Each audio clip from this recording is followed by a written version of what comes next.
Hey, welcome everyone. I hope you are well. This is Nick Kleitch. I am the creator of the Life with Nick YouTube channel and the host of the Life with Nick podcast. Thank you so much for joining me today. For those that don't know what this video entails, I'd encourage you to go to my YouTube page, watch the introduction video, and it will give you everything you need to know about me. And that way I don't have to overly explain it for those who are visiting me for the first time here to get done what we want to get done. So in today's episode and or video, we're kicking off my fourth book read, and I tell you what, I'm super stoked about it. This book is awesome. It's going to be different than everything we've read up until this point.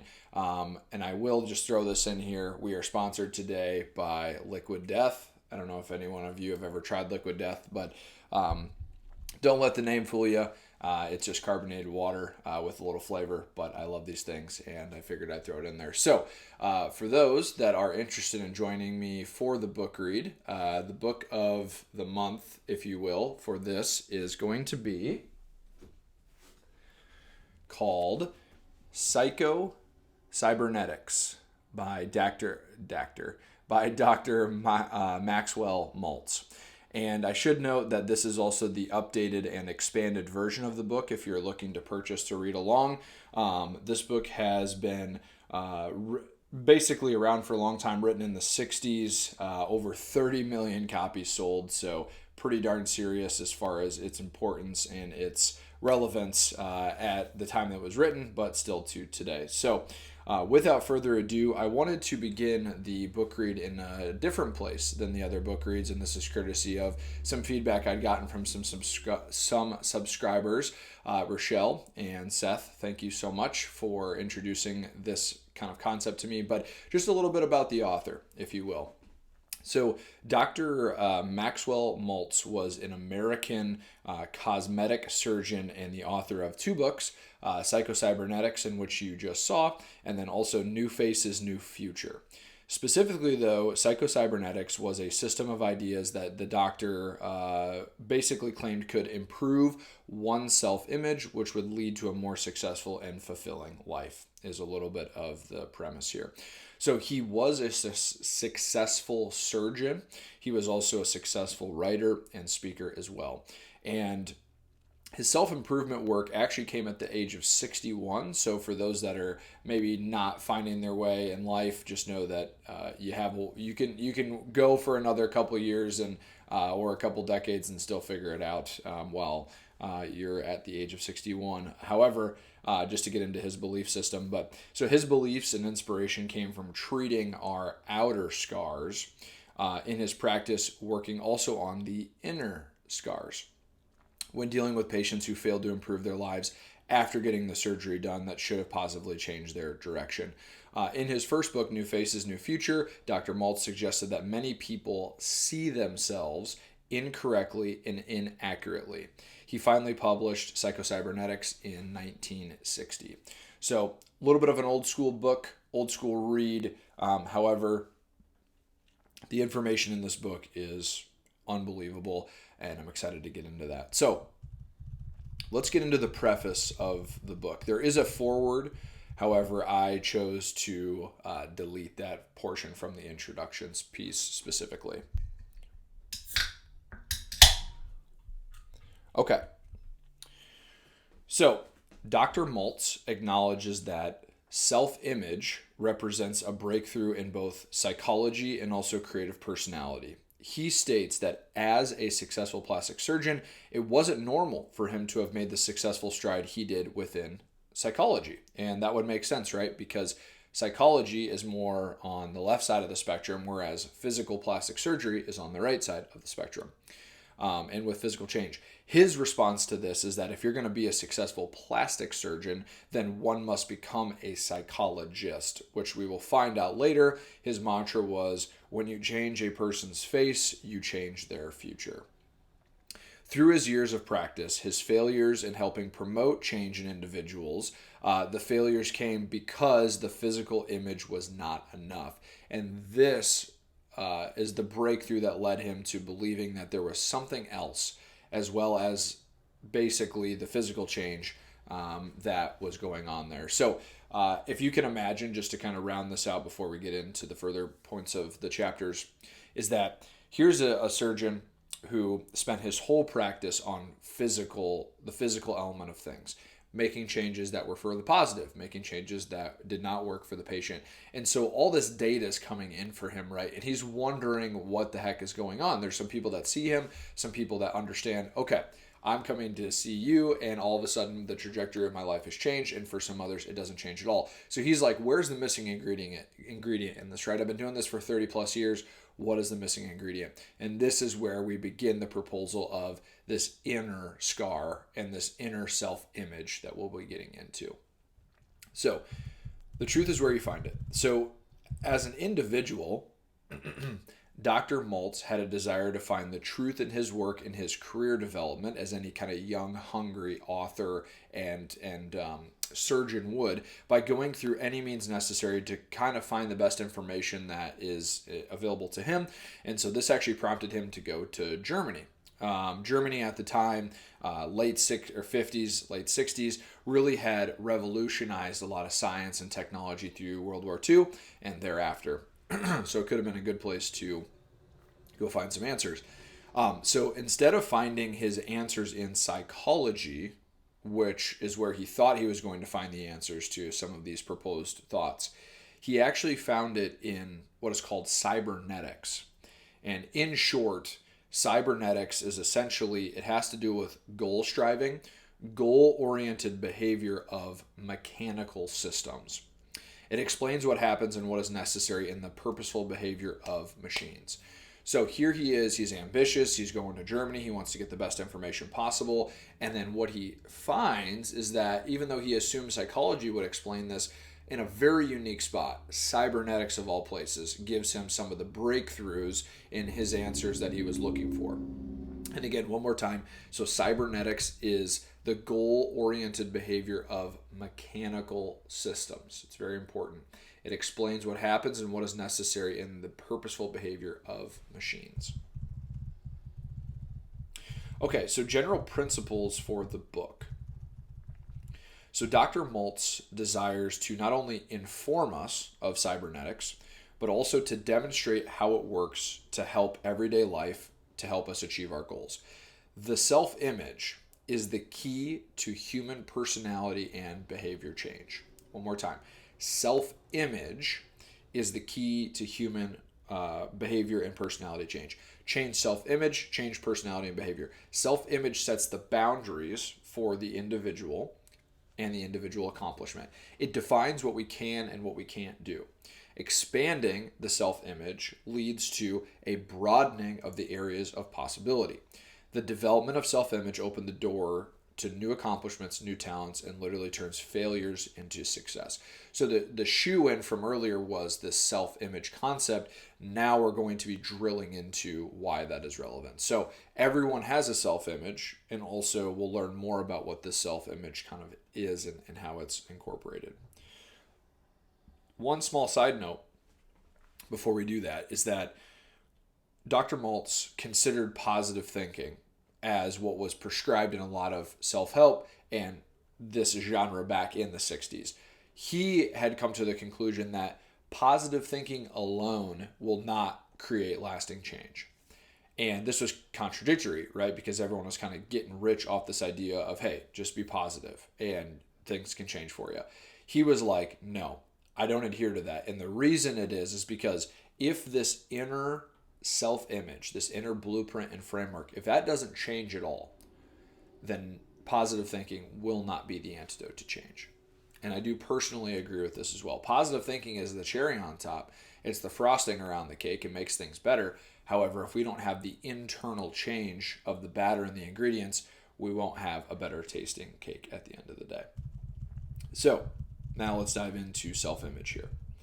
So in order to understand self-image psychology and how to use it in our own life, we need to know the mechanism it employs to accomplish its goal. There is now an abundance of scientific evidence that shows the human brain and the human nervous system operate purposefully in accordance with the known principles of cybernetics to accomplish the goals of individuals. So I'm going to pause just real quick, and this is the integration of both self-image psychology, but also what he had learned over in Germany about cybernetics. So we're combining that peanut butter and jelly sandwich within this piece right here.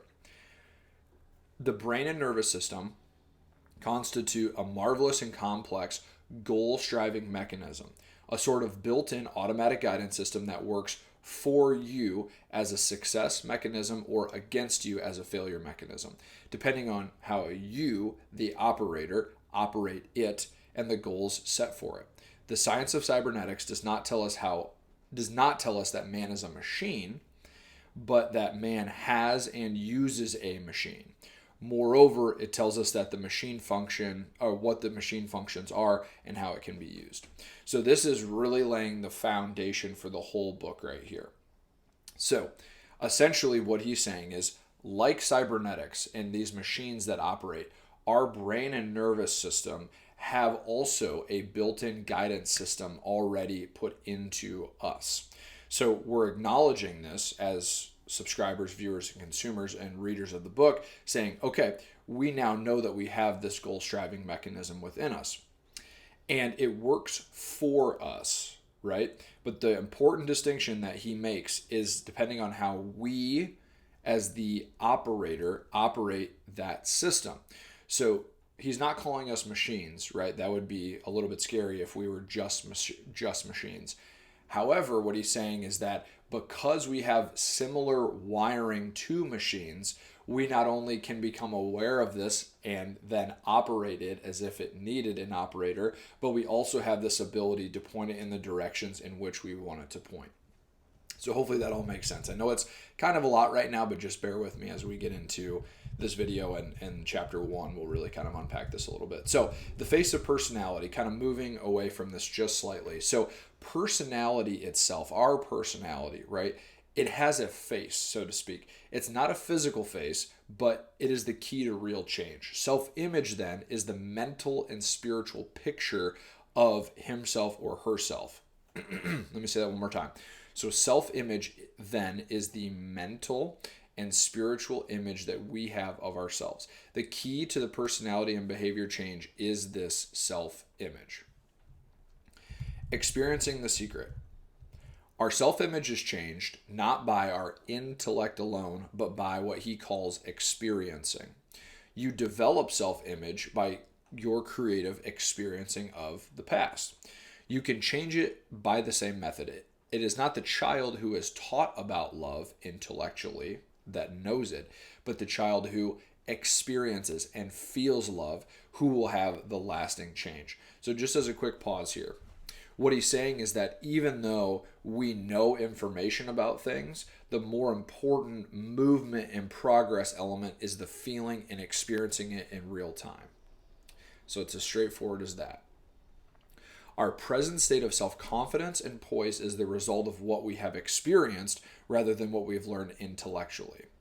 We are looking to use the creative experiencing to build a better self-image. So this is just kind of your blocking and tackling, your kind of one-on-one stuff here. And that is, we all have a past to today, and that's full of creative experiencing, which is living life. And then from there, that has developed our self-image. Now, from here to here, we can change all that by the methods that will be introduced in this book, which is exciting. However, he's reiterating that we must experience this information. We mustn't just read it. That is going to be essentially a passive intake, is like just reading it. We need to apply it. We need to experience it. So science discovers synthetic experience. So this is a little bit out there, but bear with me. And I'm going to take a drink just really quick.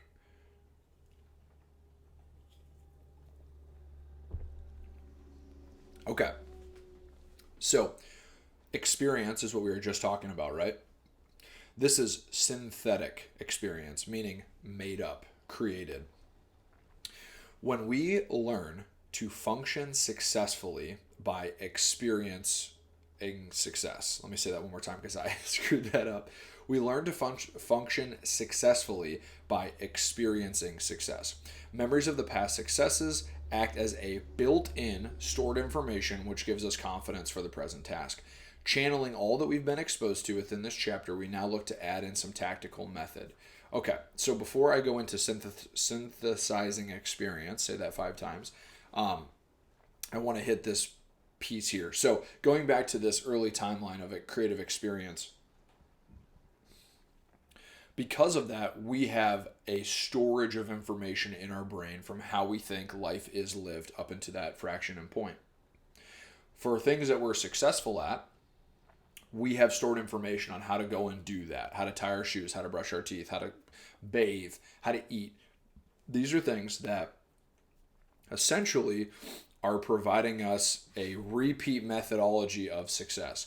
We don't record failure as much, though we do, but it's in a different context, because when you would fail to tie your shoes as a child, you wouldn't revert to the failed method if you were to operate most efficiently. So once you learn to succeed at something, that blueprint is then stored in the brain to then revert to it when you need to do it.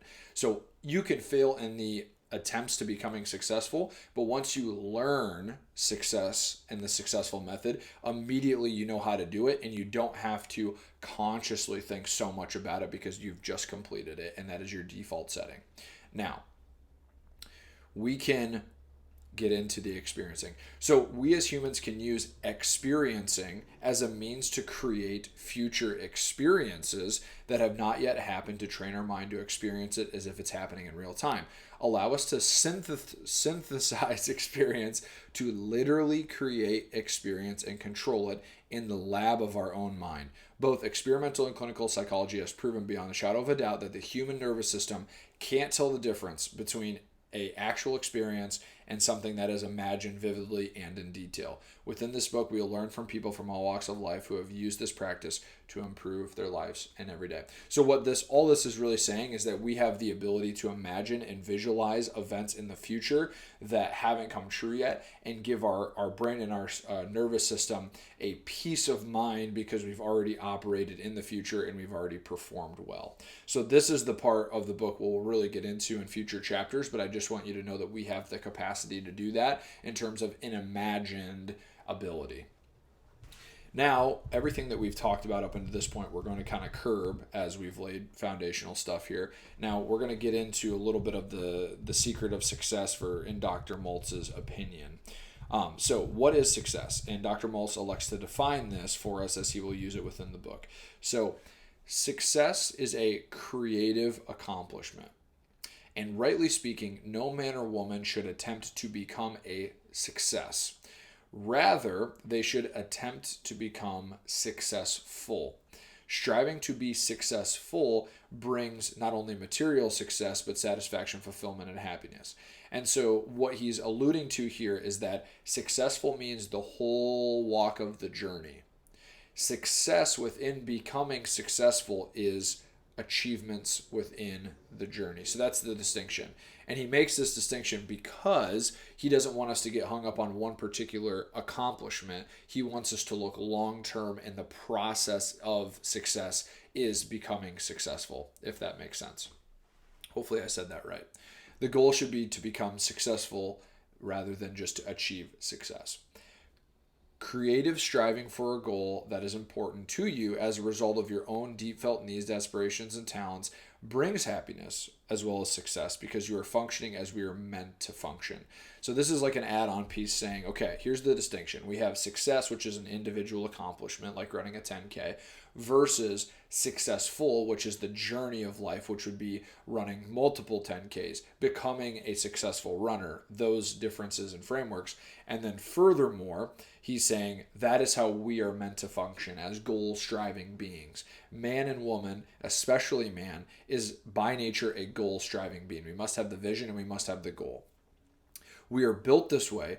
We're not happy unless we're functioning as we are supposed to mean to function as goal strivers. Thus, true success and true happiness not only go together, but they enhance each other. So he's just saying that we can have happiness along the journey of becoming successful through achievements of success, and that when we're doing this, both men and women, we are operating as we are supposed to operate. That is our default setting, is the goal in mind, whether that is a mental, emotional, spiritual, physical, financial.